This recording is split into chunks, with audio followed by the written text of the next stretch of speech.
سأبتدئ إلى السيدة زينب في قصر يزيد مع الاختصار.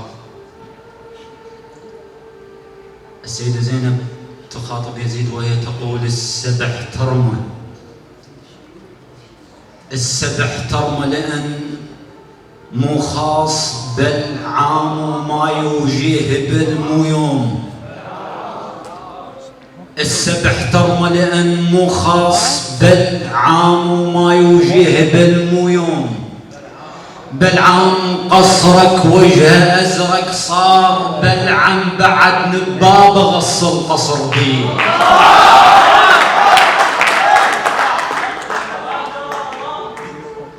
وأيضا تقول: جور القاد، جور القاد ما هم يورا خلقي يدهمني. يور القاد ما هم يور أخو القاد همنو من احذر يو أرخ القيد. يور القاد همني، يور القاد ما هم يور القاد ما هم يور خلقي يدهمني. ومن احذر يور خلقي يد يزيد وروح خي يور خلقي يد لعلمك شنه ترباط الزج.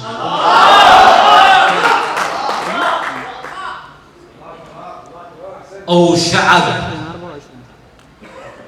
شعب اخرس لمن ندهوه ما فرزل لغيط الصوت.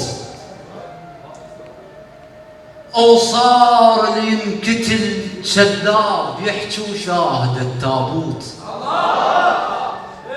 اشترتن عيونكم من فرعيت حجاب،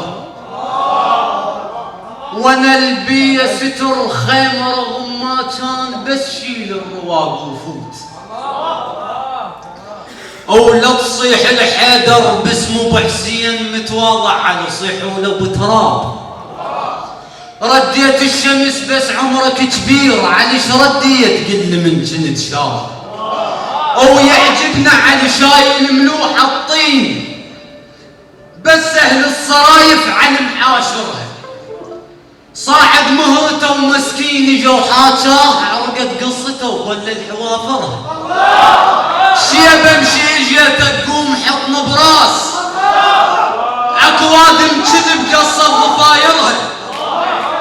يعجبنا على شايل ملوح الطين بس اهل الصرايف عن معاشره. صاعد مهرته ومسكين جو حاجاه عرقت قصته وظلت حوافرها. شيبه مشيجيته تقوم حطن براس اكوادم كذب قصر ضفايرها. وانا ادريك ديرم جيبك الحمر شفاف الهاك. وانا ادريك ديرم جيبك الحمر شفاف الهاك. واعرف ناس من حلوقها تحمر اظافرها.